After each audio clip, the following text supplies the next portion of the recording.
So I'm going to start off with this question, and it's a very important question. Sean, how many 9-year-olds do you think that you can take? Physically take them down? A lot. Just, how many, just like a number, a rough number. 14 9-year-olds. Matthew, could you take on about 14 9-year-olds? I'm sure a little lower. I'm going to say about 9. 9. Arnie? I'm at Air Force guy, so probably only 3. Fair enough. Feel like we could do pretty good against 9-year-olds? Well, what if we changed it up a little bit? How many 9-year-olds could you take down on a trampoline? Right? On a trampoline. I'm not even asking you, because the actual answer is that if the bounces hit just right, you could take on more than you think you could. And if the bounces go wrong, you could take on less than you think you could. If you've ever been on a trampoline and you're jumping, there is a microsecond that goes by of whether you get a perfect bounce and you bounce everybody else on the trampoline, or you hit the trampoline and it's dead. You don't have any solid footing, and they got the perfect bounce, right? And if they get the perfect bounce, if they ever get to start bouncing you, it's completely out of control because you don't have any solid footing. If you don't have any solid footing, there's nothing that you can do. And they've come up against you. Today we are going to talk about solid footing. Yeah, it's true. It's true. I have 2 nephews that back when they were 10 years old, even now, they're huge, humongous guys, but I feel very confident in my age even that I could take them. But on a trampoline, I used to bounce them around. There's a game called popcorn. Y'all play popcorn and everything? Oh, man. I used to be really good at popcorn because you just hit it just right, man. You could send somebody singing, right? But every once in a while, they'll come back down and you think you're timing your jump perfectly, and you'll hit that trampoline and they hit the bounce right before you, and you'll hit that dead zone. I see some of you nodding. You just hit that dead zone, and it's and you get no bounce, and they got the bounce, and it throws you all off. Well, in life, it's like that a lot, too. If you don't have solid footing, there's not a lot that you can do in the things that you're facing. And today we're going to talk about having that solid footing, standing on the solid rock of Christ. Now, Matthew, you've been here for a couple of months now. It's been pretty amazing. We have appreciated it. I love the way that you choose songs. I love the way that you do songs. Today, you, Tyndall, and Arnie sounded amazing up here. But what I like about it is that you choose some new songs, but you also go back into hymns, older songs, if you will.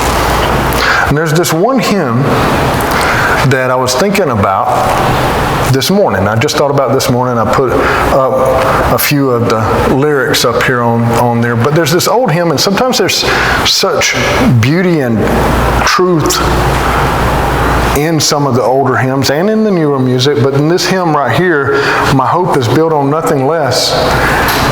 It says, my hope is built on nothing less than Jesus Christ, my righteousness. I dare not trust the sweetest frame, but wholly lean on Jesus' name. On Christ, the solid rock I stand. All other ground is sinking sand. All other ground is sinking sand. And the author of this wrote this in the 1890s. And in the 1890s, he was writing this, and it was really based off the parable of the builder. But it has this truth that when you don't have a solid foundation, when you're not standing on something that gives you firm, solid stance, then the things that you face, you're not going to be able to stand against. And at the end of the message, this is really the conclusion at the beginning. That's where we're going to get. But we're going to have a journey to get there. So we're going to go back into Luke, right where we left off, and we're going to look at Jesus. And we're going to look at, the title of the sermon is The Crushing Stone. The Crushing Stone. Luke 29 says, and he began to tell the people this parable. A man planted a vineyard and lent it out to the tenants and went into another country for a long while. Now this is a pickup of where we were at last week. Now, last week, all we wanted to concentrate on was Jesus' authority. He went into the temple, he ran everyone out because they were using the temple for poor purposes, and the religious leaders came up to him and asked, what gives you the authority? Who gives you the authority to do this? And we went into Jesus' authority. But we're not done with that conversation because we're still in this moment. We're still there with the leaders. And if you thought for a minute, oh, Jesus never really answered that question because he said, well, who did John baptize by? By what power did he baptize by? What authority did he? And they were like, well, if we answered heaven, then this is going to happen. And if we answered that it wasn't, then we're going to be stoned by the people. So they wouldn't answer. And Jesus said, well, I won't answer either. And if you left out of that thinking, well, Jesus is not going to answer the question at all, you're wrong. He goes into the actual answer. Right now it says, and he began to tell the people this. So he's still standing there with the religious leaders.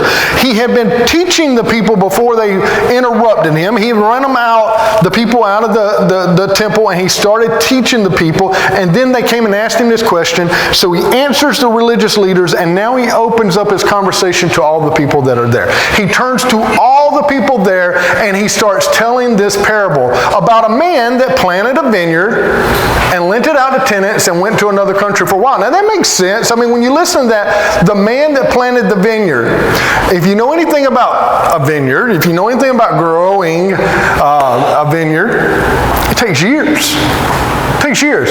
It's not like a simple investment where you go out there and you're like, I'm going to plant a couple of grapes and everything, and next year we're going to be doing this and we're going to be harvesting crops. No. 5, 10, 15-year investment. So it makes sense that this man, this Lord, went in and bought this land, got it right, planted everything, and then sent up tenants to take care of it because it's going to take several years for this to come about. So he's gone and he's taking care of his business. When Jesus started into this parable, though, what I want you to understand is that it didn't sound crazy or offbeat. When we read the New Testament, we're like, that's Jesus Christ. He talks in parables. But if you ever put yourself in their shoes, sometimes you might think, well, that was pretty crazy. That's even further off base than like Danny Lewis gets sometimes when he's off topic, right? Like Jesus is all of a sudden talking and he's like, they're asking him, why'd you turn these tables over? There was a man that planted a vineyard. It just doesn't seem like it goes into place, but that's not how it would have fell on them. The minute that he started talking, and he mentioned the word vineyard, it would have triggered in their mind stuff that they already knew. Every time that we go back, and I'm going to do that quite often today, every time that we go back into the Old Testament, understand that everyone in his audience were masters of the Old Testament. That's all they studied. Not just the religious leaders, but every Jewish person there. This is their history, and it means everything to them. It's not only their history, it's their life. It's everything that governs their life is the law. And so they know the Old Testament forward and backwards. When he started into this and he said a man planted a vineyard, they knew exactly that this parable was going to relate to something that they understood. Like we would. It doesn't take many words for us to be triggered by things that we hold dear in history or we know about in history. Let's not say hold dear. But if I was to say, the British are coming, every single person in this room's got an answer. Maybe the wrong answer. You might not have been that good at history, but you got an answer. Right? There's nothing to fear but fear itself. I only have to say a couple of words. You got an answer. You may have the wrong president in mind, but you got an answer. I have a dream. You might think of the wrong person, but you have an answer, right? Because there are certain things that it only takes 1 or 2 words for us to engage something that we learned about in our history from hundreds of years back, but it engages something. We know that story. We can relate to what you're about to say because it only took a few words for us to get there. Same is true in this parable. the moment he started, they would have known that he was tying in, echoing off of something in Isaiah. In Isaiah 5, 1 through 2, it says, "Let me sing for my beloved my love song concerning his vineyard. My beloved had a vineyard on a very fertile hill. He dug it and cleaned it out of stones and planted it with choice vines. He built a watchtower in the midst of it, and he hewed out a wine vat in it, and he looked for it to yield grapes, but it yielded wild grapes." Would they really have known this, Pastor Danny? Would they really have known that this is what he was talking about? Remember that Jesus is coming back into Jerusalem and that it's a time of celebration. The festival has just kicked off. And at the festivals, this is one of the praise songs that they would have sang every festival. This very passage. And so he's tying into something not only that they would have known, not only as a part of their history, but something that they repeat over and over at every celebration, because this is a celebration about being God's chosen people. It's one of the songs that they were chosen for. So, the minute he starts into this, they're triggered. They're following him. And he goes on. In Luke 20, 10 through 12, it says, "When the time came, he sent a servant to the tenants so that they would give him some of the fruit of the vineyard. But the tenants beat him and sent him away empty-handed. And he sent another servant. But they also beat and treated him shamefully. And he sent another. And they sent him away empty-handed. And he sent yet a third. This one also they wounded and cast out." You know, I'm going to talk about the servants here, but I probably should have put another point in and talked about the Lord, the Master. Because the Lord, the Master, shows a lot of patience, doesn't he? A lot of patience. I can't speak for you. Don't want to speak for you. But if I was the Lord, if I was the Master and I had paid for all this land, and I had put in all the investment and had planted this vineyard and I got it all going and everything, and I brought somebody in and I was like, "Listen, I'm going to trust you with it. Live on this land as if it's yours. Live in my house as if it's yours. When the vines begin to produce fruit, keep it as if it's yours. But at some point in time, I'm going to come back for just a portion of it, a small tithing of it. Otherwise, keep it as it is yours. Use it to build your families." If I had done all that, and then I came back to get my portion, and they beat my servant, maybe I would have sent another servant. But if they beat two of my servants, we're coming with the army, right? Like, you got to clean out. You got to clear out of here. I'm gathering up some guys. We're going down there. You know, we're not going down there to fight, but just we're going down there in numbers, and we're going down there, and you're going to have to leave. This is a mistreatment, but this master shows such patience. Time and time again, he sends his servants in there, and they're beaten. Now, this account is also in Matthew and in Mark. And as we talk about the servants, as we're shifting to the servants, Mark 12:5 says this, "And he sent another, and him they killed. And so would many others. Many others. Some they beat, and some they killed." What patience. What amazing, not just amazing demonstration of patience, but amazing demonstration of love for these people that he set up as his tenants, that even though they're rebelling against him, that he continues to give them opportunity after opportunity to make it right.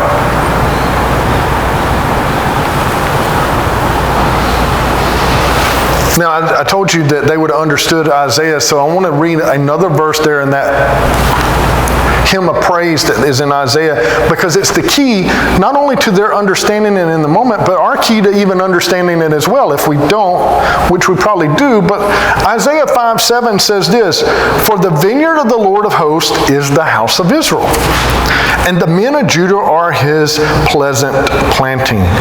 And he looked for justice, but behold, bloodshed, for righteousness, but behold, an outcry." So it's really the key for the people there to understand, for us to understand that in the vineyard, he's talking about Israel itself. He's talking about his chosen people. And then, therefore, if the vineyard is the chosen people, then the tenants, the ones that are taking care of it, are the religious leaders. They're the religious leaders that he has set up. And those religious leaders, they have taken advantage of the vineyard. They have taken advantage of the people for their own selfish reasons. And it's not theirs, but they treat it as if it's theirs.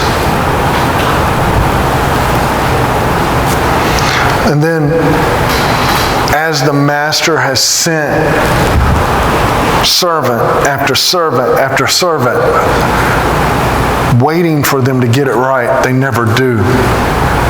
And these religious leaders that have been set up to take care of God's people have been taking advantage of them. And time after time, God has sent his prophets over and over and over to get them back on the path to him.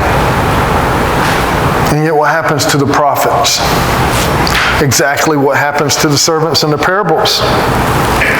I could pull out so many examples of how this happened, but I only pulled out a few. 1 Kings 22:24 says, Then Zedekiah, the son of Shanaanah, I like that, came near and struck Micah on the cheek and said, How did the Spirit of the Lord go from me to speak to you?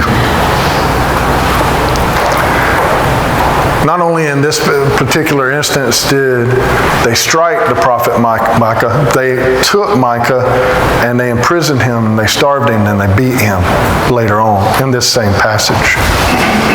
Jeremiah 2:30 says, In vain have I struck your children. They took no correction. Your own sword devoured your prophets like a ravening lion. And Jeremiah is saying that the Israelites, the religious leaders, their own swords devoured the prophets that had been sent. Hebrews 11, the whole chapter right there is on the martyrdom of the prophets. And in Hebrews 37, it says the prophets, they were stoned. They were sawn in two. They were killed with the sword. They went about in skins of sheep and goats, destitute, afflicted, and mistreated. Now this particular passage where it's talking about being sawn in two, that was the prophet Isaiah himself. They were martyred. And every time that God would send one of his prophets to try to help the religious leaders, the people of Israel, to get back to the path to him, to turn to him, the servants he sent were mistreated.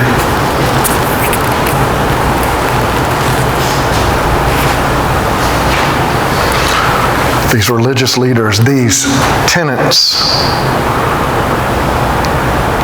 In Luke 20:13-16, he continues and says, Then the owner of the vineyard said, What shall I do? I will send my beloved son. Perhaps they will respect him. But when the tenants saw him, they said to themselves, This is the heir. Let us kill him, so that the inheritance may be ours. And they threw him out of the vineyard and killed him. What then will the owner of the vineyard do to them? He will come and destroy these tenants and give the vineyard to others. And when they heard this, the people that Jesus was talking to, the religious leaders that were there that had been questioning his authority, and when they heard this, they said, Surely not. And if you are reading this, there's an exclamation point right there. You have to picture their shock, their jaw dropping open, because they understood the parable. They knew exactly from the moment he started where he was going with the parable. They knew who the vineyard represented. They knew who the tenants were represented. They knew who the prophets they were. But you know what Jesus did right there? Jesus he opened up a can of worms because he was like reading their minds. He's sitting there and he's saying, not only have the religious leaders come up against the prophets, but God sent his son. And when God sends his son, that they're going to come against them. And that's exactly what they're plotting right now. That's exactly what they're doing in the shadows right now. They're sitting back there together trying to trick him, trying to come up with some way that they could throw a charge against him so that they can have him killed, because he's threatening their authority. He's threatening to take what's not even rightfully theirs, but what they claim is rightfully theirs. And the minute that he says this, they can't even hold it in. Surely not. Surely not. Because Jesus is saying, what you think you have is going to be taken away from you. And it's going to be given to someone else.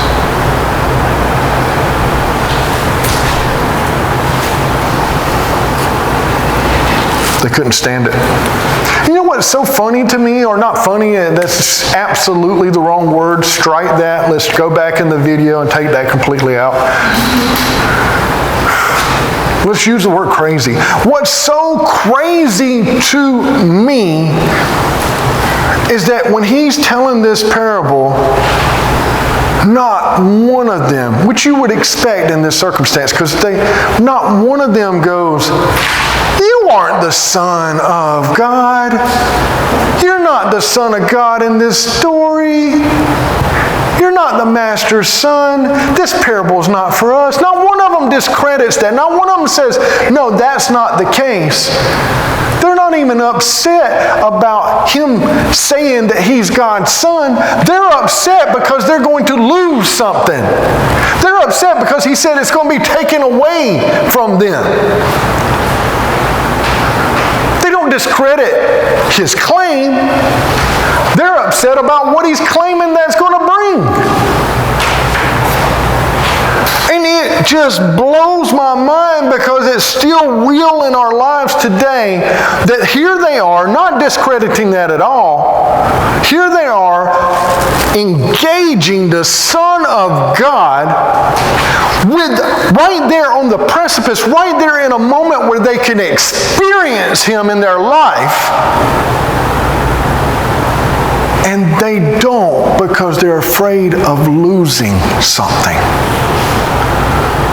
They're afraid of losing what they feel is their right, what they feel is their authority. They're afraid of losing their control of the vineyard. And even today, how many people don't experience Christ because they're afraid of losing something? Some control in their life.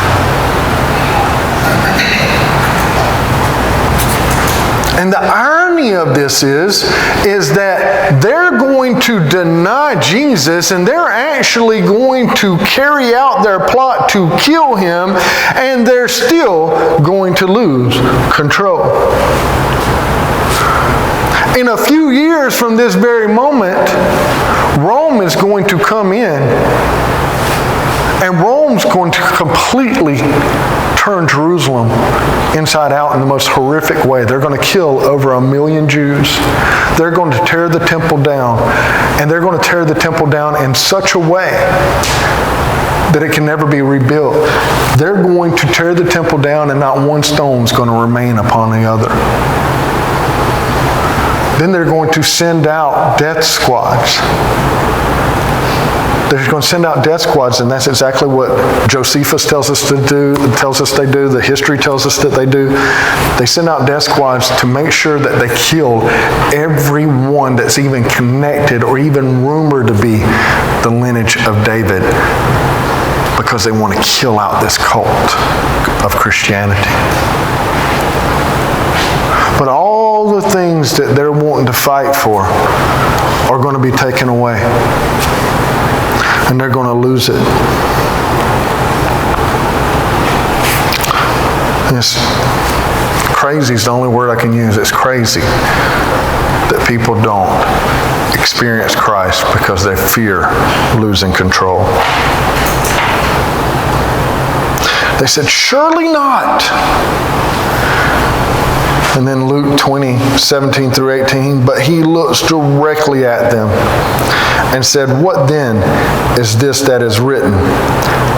The stone that the builders rejected has become the cornerstone. Everyone who falls on that stone will be broken into pieces, and when it falls on anyone, it will crush him.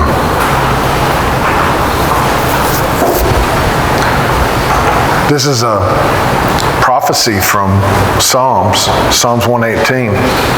It says, everyone who falls on that stone will be broken into pieces, and when it falls on anyone, it will crush them.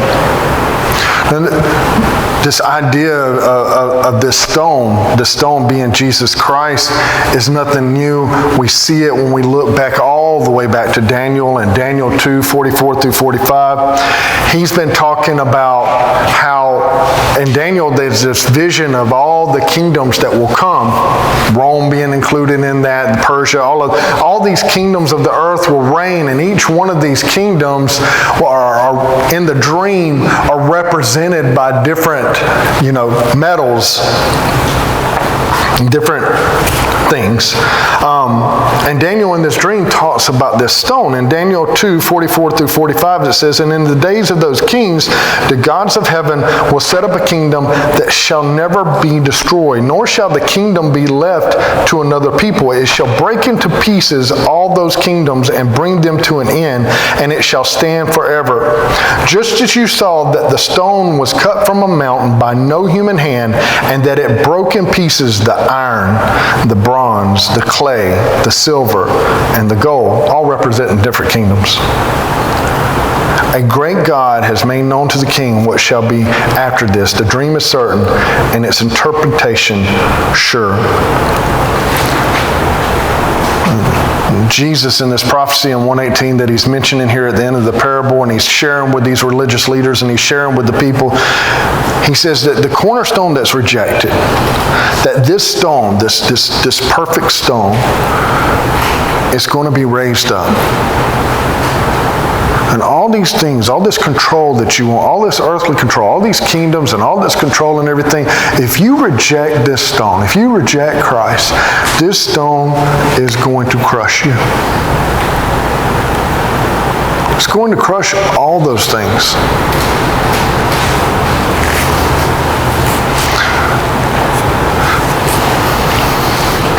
In Philippians 2:10 it says, so at the name of Jesus every knee should bow in heaven and on earth and under the earth. When Jesus returns, it won't be every Christian will bow before Jesus. It won't be every Christian who lived and who is now dead and is resurrected will bow before Jesus. Everyone will bow. And judgment will come. And those who have rejected Jesus will be crushed. But he also says, there's another side of that. That the stone that falls on everyone will crush them. But everyone that falls upon the stone will be broken.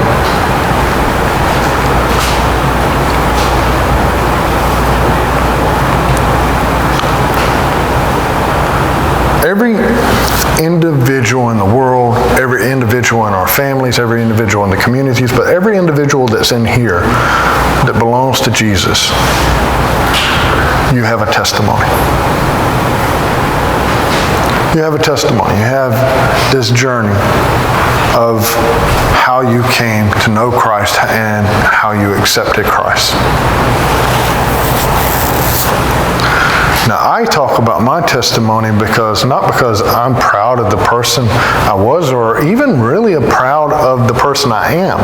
I can say I'm proud of the person I am in Christ, right? But I don't share it for any other reason than I share it because I am amazed at God's grace and His love. I'm amazed at His desire to love someone like me. And when I share my testimony, there's a lot of things that stand out for different people. I don't want to make assumptions of like what people would stand out from your testimony or what people take from my testimony. But from mine, people ask questions, and from those questions, these are the things that I think stand out to them. Very rarely have anybody asked something about what is the most important part of my testimony to me. There is a point in my life of where I could not face myself. And I struggled so much with who I was and even the image that I was looking at. And I actually fell on the floor because I didn't have the strength to stand anymore and cry. If you've ever heard my testimony, odds are I said these words.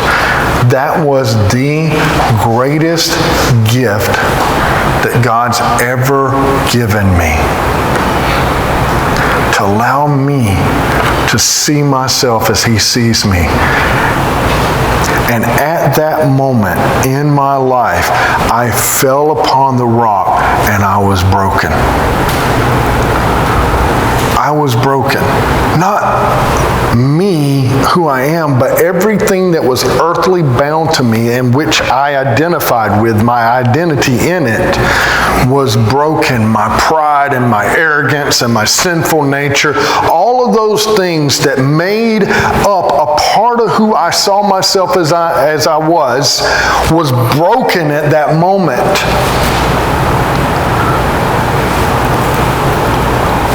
And it left me vulnerable to God. And it was beautiful.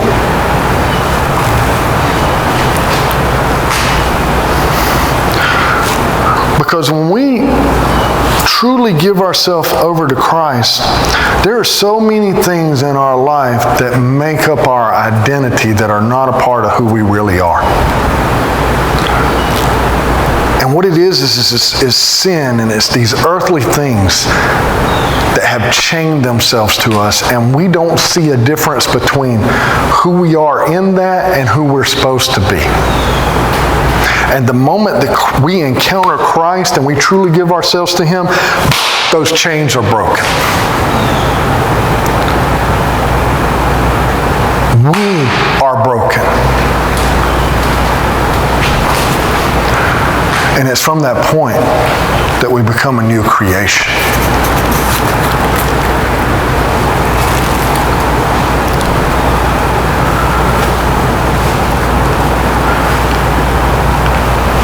Every one of our testimonies, regardless if you grew up and you're an idiot, because if you fall in the idiot club, then hallelujah, we're in the same club. But if you were an idiot, and even if you were as big an idiot as I was, and you went for as long as I did, running from God, or if you came to know Him as a child, to truly know Him, you had to encounter your sin. And that moment that you gave your sin over to God, you were broken.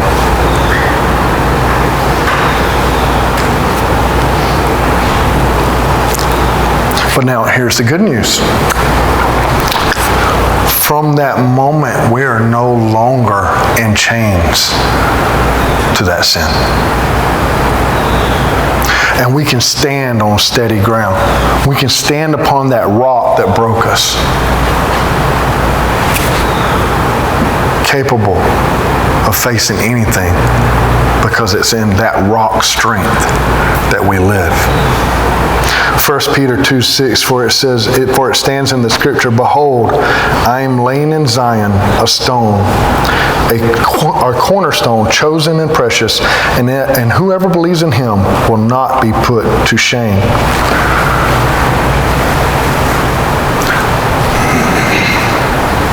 It was a failed opportunity on my part not to talk to Matthew about certain songs this week. We could be standing up right now singing Standing on the Solid Rock, but it is true. It is true. My strength doesn't come from who I am. It comes from the rock that I stand upon. It comes from Christ.